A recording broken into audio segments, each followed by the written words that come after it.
Hey everybody, how's it going? Today I'd like to read some comments from our lovely New York City Mayor, Bill DeBlasio, and give you my perspective as a New Yorker and also as a business owner. So this comes from the Daily News. It says over here, New York City Mayor says there's no reason to board up businesses ahead of potential protests. Mayor de Blasio reassured New Yorkers on Tuesday that there were no early indications widespread unrest would sweep through the city as election results come in. But he also stressed protesters should be mindful of troublemakers and keep their distance. De Blasio delivered the somewhat mixed message at a City Hall press briefing as voters continued to flock to the polls and as shop owners, bracing for the worst, hammered plywood in front of their windows to protect against looters. Quote, "If there is going to be protest, as always, it needs to be peaceful. Peaceful protest will always be respected and facilitated, but we will not allow any violence," he said. "I also want to say to those who may choose to protest how much you have an important responsibility as well. If you see anyone suggesting violence or starting to act in a violent manner, move away from them, separate from them, report them." And then you see more and more pictures of people putting plywood up in front of their stores. As votes continued to flood on Tuesday, the city braced for the results of what has been one of the most contentious presidential elections in modern memory. The NYPD instructed shop owners to secure belongings outdoors to prevent them from being used as projectiles, and shop owners from the Bronx to Midtown boarded up their stores. De Blasio suggested boarding up businesses might have been a step too far, though. Earlier Tuesday morning, he said businesses don't have a particular reason to batten down the hatches in that way. Based on what we're seeing, there's not a particular reason to do that, de Blasio said on 1010 Wins. It's up to each store owner, obviously. And then you have a picture of him with his shit-eating grin. The decision to push stores to secure belongings outside, but not to board up businesses, is based on what Bill de Blasio called the judgment of public safety professionals. "I think they are different things," he said. "Images of boarded up businesses in the heart of Manhattan are not just a familiar sight to New Yorkers, they are being broadcast and shared throughout the country." But de Blasio said he doesn't necessarily view that as a bad look for the Big Apple, but as a byproduct of simmering tensions brought on by the coronavirus pandemic and police violence against black people. New York City businesses prep for potential election unrest. He says, "We are at an unprecedented moment in history and a moment that will pass. We cannot misunderstand something that was of a particular moment and assume it means something greater than it does. But many proprietors are still stinging from the looting and chaos that ensued in May and June as New Yorkers took to the streets to protest the killing of George Floyd, a black man who died after a Minnesota cop kneeled on his neck." De Blasio said Tuesday that the city is ready for different situations on Election Day, but he did not provide much detail about how the city would handle any of them. "If anything changes, we'll certainly let people know," he said. "Right now, I think the focus is on a safe Election Day and maximizing everyone's participation." The first thing that comes to mind when I read this article is fuck you, Bill de Blasio. The reason that I give the middle finger to Bill de Blasio here is because he is not the one that is going to pay the financial consequences of his business being destroyed if something comes up. So when he says, "Well, I don't think there's a big risk. I don't think there's a reason that you should be doing this."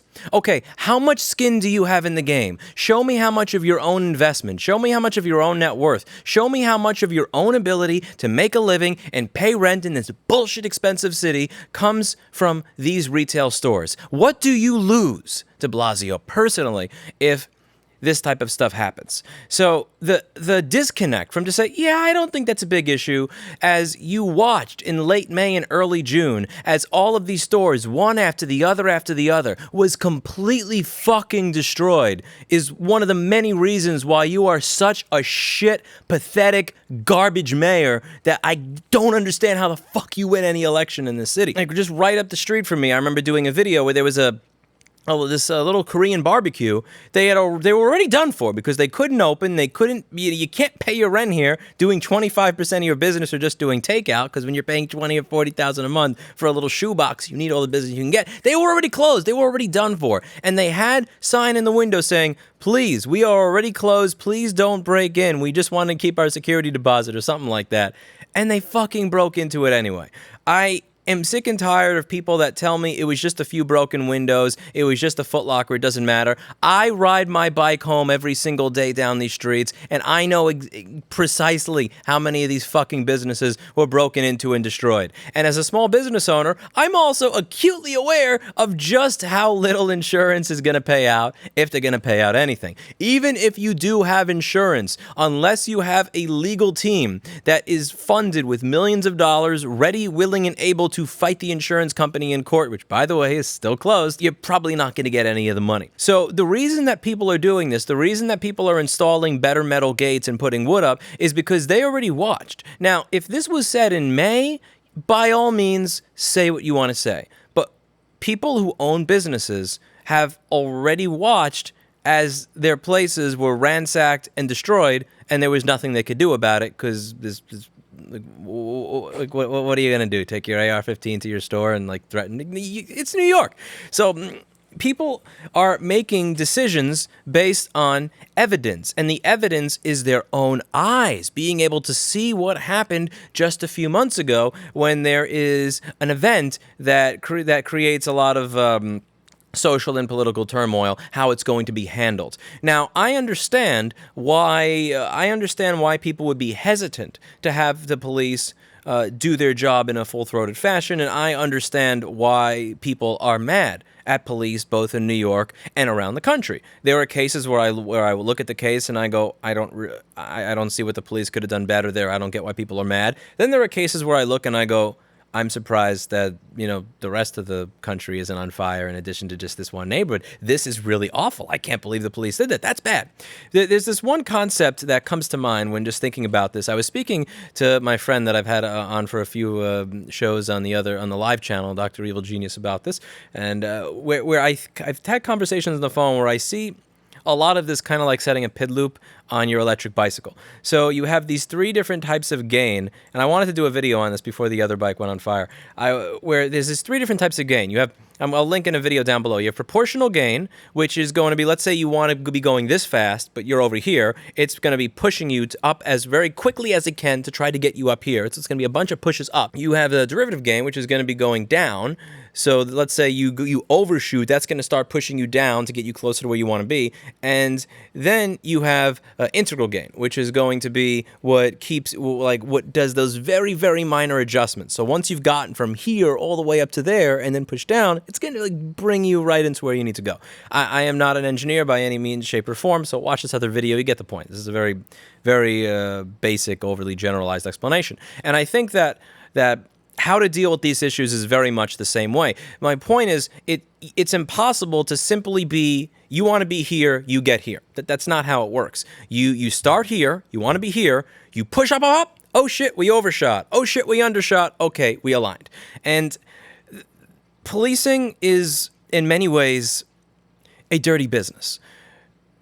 It's very difficult to get to a point where you have just right. Like, you're going to have the abuses where it goes over the line, and then you're going to have the not doing enough and terrible things wind up unfolding.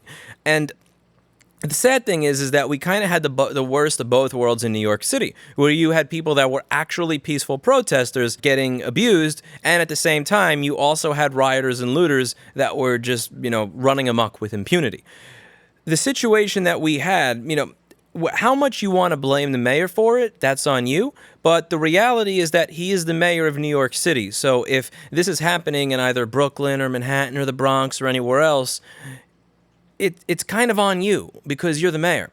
So if you were to say to yourself, listen, this is something that happened just a few months ago. It's in the minds of several business owners that saw their colleagues or their neighbors or their friends have their livelihoods and ability to make money permanently erased and destroyed. I kind of understand it.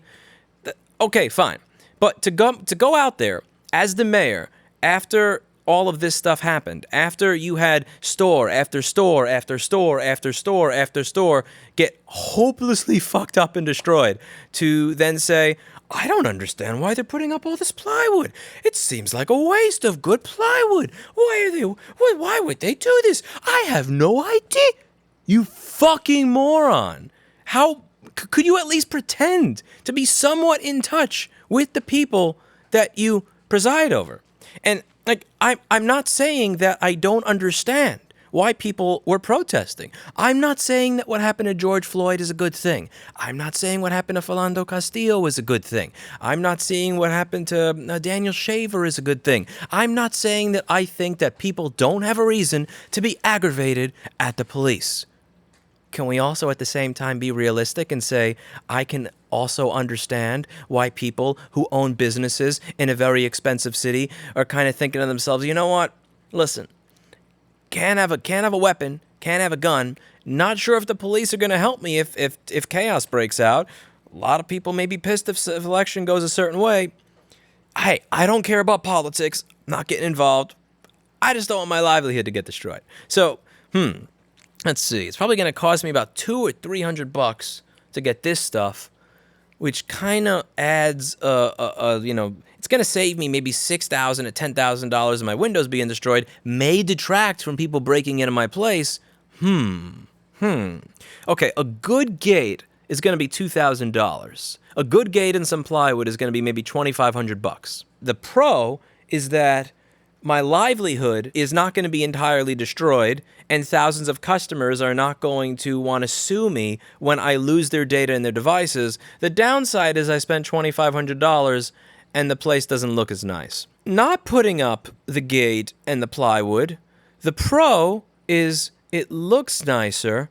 The con is potential $1 million in liability when insurance finds a scummy reason to not pay out, and you lose thousands of customers' data and devices, and your place gets ransacked.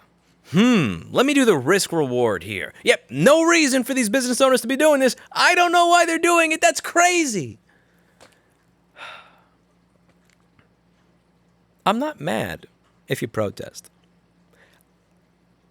I'm not even mad if people really start to get really aggravated, frustrated, and at the end of their rope when they believe that something is happening that's an injustice, and they believe that they've exhausted everything they could do to make it better. The decision to push stores to secure belongings outdoors, but not board up businesses, is based on what DeBlasio called the judgment of public safety professionals. And again, the big reason for the middle finger here is, are those public safety professionals, like, what's on the line for them? Like, show me your skin in the game. Show me your retirement. Show me your ability to feed your family. Show me your ability to pay your rent being completely destroyed for now and the next 10 years as a result of you being wrong. That's why, like, they're looking. Oh, okay, yeah. Tell me more. Oh, public. Oh, okay. So, like, where were you in May and June? Like, where were you in May and June? Were you there keeping any of this from happening? Was DeBlasio standing in front of your store like this with a baseball bat, ready to hit somebody that tried to break? No, you weren't. You were probably someplace surrounded by security guards that ensured that nothing bad happened to you. We cannot misunderstand something that was of a particular moment and assume it means something greater than it does. You see what he's doing here? These are some weasel words. We cannot misunderstand something that was of a particular moment and assume it means something greater than it does. What he's saying is, what I'm translating this to mean is, we cannot misunderstand the rioting and looting that happened in June and assume that that means that it can also happen in November. Because, see, that happened in June. That was like that was 5 months ago. See, the world has entirely changed since then. Human nature has changed since then. Those people have probably died of COVID or moved away, or they don't live here anymore or whatever. So just pretend that didn't happen. That was of a different moment. That was of a bygone era. That was like 2,000 years ago. You're irrational if you're basing the decisions on whether or not to spend $200 to $2,000 to protect your livelihood in November is being based on what happened in June of the same fucking year with the same fucking mayor. Fuck you, Bill DeBlasio.